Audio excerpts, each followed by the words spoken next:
안녕하세요, 욜로입니다. 오늘의 영상은 짐킴 홀딩스 회장이신 김성호 회장님의 강의를 들었습니다. 성공한 자산가가 되기 위해 진심인 분들 사이에서는 이미 유명하고 다 아시겠죠? 저는 몇 달 전 아내 언니의 추천 영상으로 처음 접하게 되었습니다. 김성호 회장님의 강의 영상들을 찾아 열심히 듣다 보니까 성공한 회장님의 생각은 이렇게 또 다르구나를 알게 됐네요. 지금부터 저의 공부 영상 시작합니다. 김밥하는 CEO로 처음에 책을 냈을 때 출판사가 그 책이 나오기 얼마 전에 한 신문사하고 인터뷰를 했었는데, 그때 매출과 회사 자산을 착각하는 바람에 출판사에서 나온 책에 700억 부자라고 나온 거예요. 그 당시에 내가 70억도 아니었는데, 그래서 이걸 출판사한테 수정해달라고 했더니 이미 인쇄가 돼서 못하겠다고 거절을 하더라고요. 그래서 할 수 없이 그때 내가 어떻게 했냐면 그냥 700억 부자가 돼야겠다 생각을 했었거든요. 그래서 그 이후 얼마 안 돼서 실제로 700억이 넘는 자산을 가지면서 그 책에 적힌 그대로 실현을 한 적이 있어요. 그래서 오늘도 포샵을 잘해서 얼굴 지금 비슷하게 많이 할 수밖에 없어요. 그래서 오늘도 여러분들은 돈의 세계로 여러분들을 데려가겠습니다. 우리는 보통 돈을 많이 벌면 부자가 되는 줄 알죠? 그게 일반적으로 사람들이 생각하는 방법이에요. 돈을 많이 벌어야지 부자가 되는구나 라고 생각을 해요. 근데 실제로는 제 주변에 부자 거지들도 엄청 많아요. 몇 가지 돈에 대한 오해하고 있는 다른 능력들이 있어요. 첫 번째는 돈을 버는 능력, 돈을 모으는 능력, 돈을 쓰는 능력, 돈을 불리는 능력, 유지하는 능력. 이것은 다 각기 다른 능력이에요. 이게 각기 다 다른 능력이라는 걸 이해해야 돼요. 그래서 돈만 많이 벌면 부자가 되는구나 라고 생각하는 사람들은 그 돈을 유지할 수 없게 돼요. 불릴 수도 없게 돼요. 그래서 이게 각기 다 다른 능력이라는 것을 먼저 이해하셔야 돼요.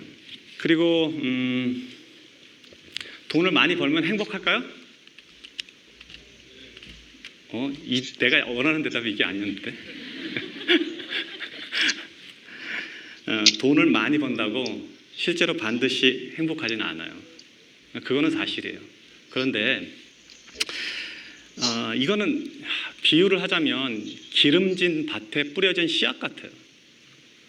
여기서 기름진 밭은 돈을 말하고 씨앗은 행복을 말해요. 그래서 우리가 씨앗을 갖다가 기름진 밭에다 뿌리면 100개를 뿌렸다고 치면 굉장히 많은 씨앗이 나올 거예요. 반대로 밭이 좋지 않은 밭에다 씨를 뿌리면 상대적으로 100개 중에 아주 안 나오진 않아요. 한두 개씩 나옵니다. 그래서 그렇지만 상대적으로 숫자가 적을 뿐이에요. 그래서 돈이 많으면 일반적으로 행복을 유지하는 데 굉장히 유리해요. 그리고 여러분들이 갖고 있는 걱정을 지금 가만히 계산해봐요. 여러분들 안에 지금 수많은 걱정들이 있을 거예요. 현재 가족관계부터 시작해서 지금 실제 재정 문제, 미래에 대한 거, 그 다음에 주변에서 자기가 생각하는 이상과 다른 여러 가지 고민들이 있을 거란 말이에요. 이 고민들을 돈이 얼마 있으면 해결될 수 있을까 하고 다시 되돌아보면 상당히 많은 부분들이 돈이 이거를 해결하고 있다는 걸 알 수 있어요. 돈은 중력과 같아요. 중력이 뭔지 알아요? 달을 끌어들이는 힘이에요. 그러니까 지금 지구가 달을 끌어들여서 돌고 있게 하고 태양이 지구를 끌어들여서 주변에서 돌고 있게 하는 힘이 중력이에요. 그래서 돈도 똑같아요. 중력이, 즉 돈이 많으면 많을수록 다른 돈을 끌어들이고 그 돈의 무게감이 크면 클수록 다른 돈을 끌어들이는 힘을 갖고 있어요. 보통 돈을 보면 돈이, 여러분들 예를 들면 이렇게 얘기합시다. 내가 지금 10억을 벌고 싶다. 10억을 목표를 세웠어요. 그럼 매 1억을 지금 모아간다고 가정을 해요. 열심히 일하고 혹은 사업을 해서 1억을 모았어요. 그럼 그 다음 또 1억을 모으고 1억을 모으고 이렇게 해서 계속 10억까지 갈 거 아니에요. 근데 이제 보통 사람들이 생각하는 돈의 개념은 첫 번째 1억을 모을 때 이 1억을 모으기 위해서 들어간 노력의 총합이 예를 들면 100이라고 가정을 합시다. 그럼 두 번째 1억을 모을 때 또 100이 들고 세 번째 1억을 모을 때 또 100이 들고 해서 전체 1000이 들어가야지 10억을 모은다고 이해를 해요. 통상적으로. 근데 그렇지가 않아요. 돈은 중력이 있기 때문에. 그래서 돈은 처음에 1억을 모을 때 100의 노력이 들어갔지만 두 번째 1억을 모을 때는 90이 들어갈 수 있어요. 그 다음에 세 번째 1억을 모을 때는 80이 들어가요. 같은 방식으로 계속 이어지다 보면 나머지 9번째, 10번째에서는 10의 노력도 안 들어도 돈이 느는 거예요. 이게 돈이 갖고 있는 중력의 힘이에요. 그러면 이거를 숫자로 계산하면 제 느낌은 어떠냐면 1, 2, 3, 4, 5, 6, 7, 8, 9, 10 이렇게 돈이 늘어나는 게 아니라 1, 2, 4, 8 순식간에 10 이렇게 되는 거예요. 그러니까 그렇게 돈이 늘어나는 거예요. 그래서 돈과 중력은 동일한 형태를 유지하고 있다. 이게 돈의 속성 중에 하나예요. 이해를 해야 돼요. 그래서 여러분들이 어떤 사람들은 굉장히 청년들 중에 보면 막 100억, 1000억 이런 소리 하잖아요. 그럼 그게 굉장히 큰 돈 같지만 실제로 1억, 2억 하는 순서로 따지면 한 7번, 8번 대곱하기 하면 거기까지 가는 거예요. 그리고 사업도 실제로 그렇게 커져요. 두 번째, 돈은 인격체예요. 인격체라는 말은 이제 펄슨, 인격이라는 말인데 인격체라는 거는 스스로 존재하고 생각하고 개별적 실체를 가지는 것을 인격체라고 그래요. 무슨 소리야? 돈은 형체도 없고 생각도 없고 그냥 가치만 사람들이 생각해놓은 가치만 있고 숫자로 보여지는 건데 이게 무슨 인격체냐라고 생각을 한단 말이에요, 흔히. 그렇지만 여러분들은 오늘 이 저녁부터는 돈을 인격체로 받아들여야 돼요. 법인이에요. 법인. 여기서 인은 사람을 말해요. 회사, 인간. 그래서 법적으로는 법인체는 인간과 똑같은 대우를 받아요. 고소도 할 수 있어요, 여러분들을. 법인인데, 사람이 아닌데. 그러니까 인격체예요. 돈도 인격체로 받아들이세요. 그렇게 이해를 하셔야 돼요, 돈을 벌려면. 자, 인격체란 뭐냐? 인격체로 돈을 이해하면 돈은 어떤 형태로 보이냐? 여러분들이 돈을 보는 시각이 완전히 바뀔 거예요. 그러면 큰 돈은 어른이고 작은 돈은 아이가 되는 거예요. 돈은 감정을 가졌어요. 돈은 생각을 해요.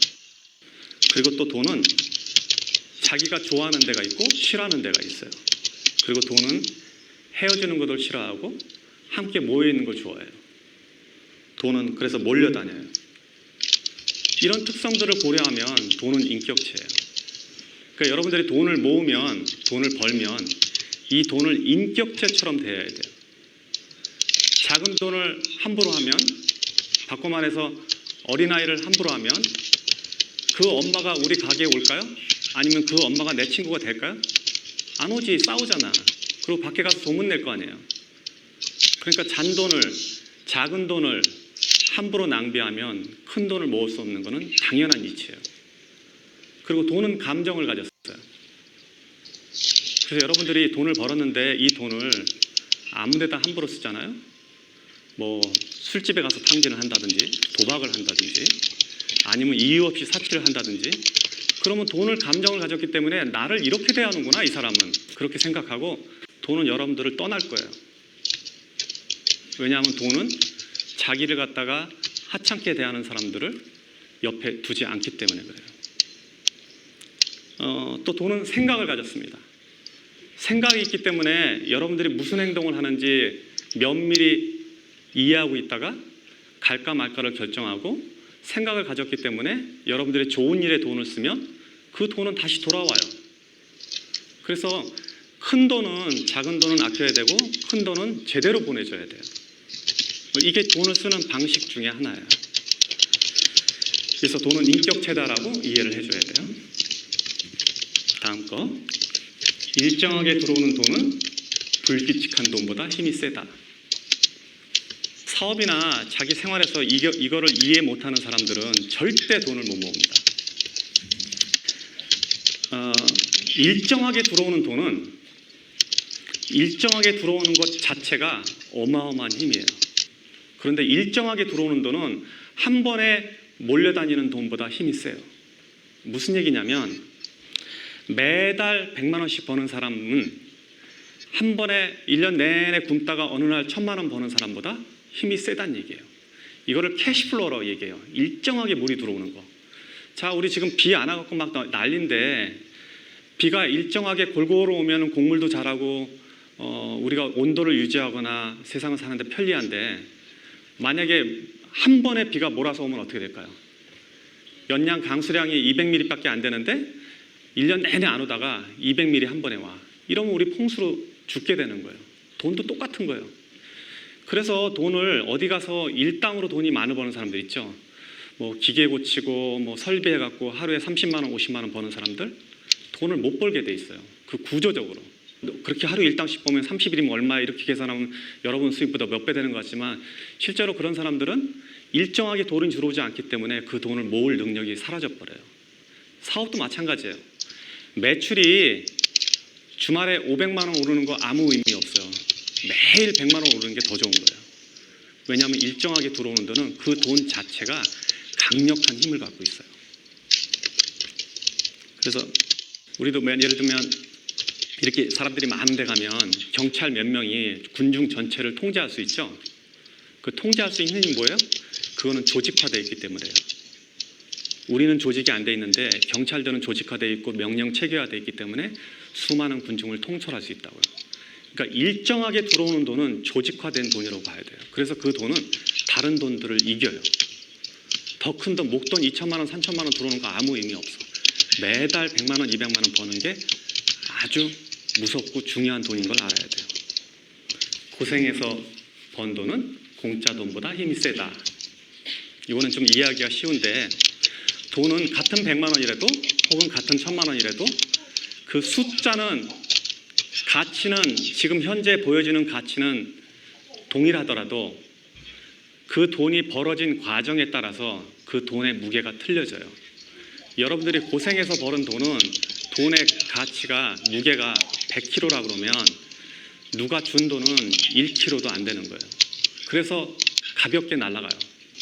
복권에 당첨됐다든지 갑자기 사업을 해서 돈을 벌었다든지 혹은 누가 줬다든지 유산으로 받았다든지 땅값이 갑자기 올라서 떼부자가 됐다든지 이런 사람들의 돈은 같은 1억이라도 내가 벌어서 꾸준히 모아서 적금 들어서 벌은 돈 1억하고는 전혀 다른 가치를 갖고 있는 거예요. 그래서 고생해서 번 돈은 공짜임보다 그 힘 자체가 그리고 그 중력 자체가 전혀 다른 역할을 하고 있어요. 사실 성공이라는 거는 한 사람의 성공은 그 이면에 굉장히 많은 사람의 슬픔과 고생을 바닥에 두고 있어요. 돈은 몰려다니기 때문에. 남의 돈을 대하는 태도가 내 돈을 대하는 인격의 근본이다. 친구들끼리 회비를 모았는데 회비를 모아서 어떤 일을 할 때는 내가 평소에 하는 소비보다 더 아까워지 않고 소비를 한다면 이거는 남의 돈을 대하는 태도가 옳지 않음으로 인해서 결국 내 돈을 대하는 태도를 무시한다는 걸 이야기할 수 있어요.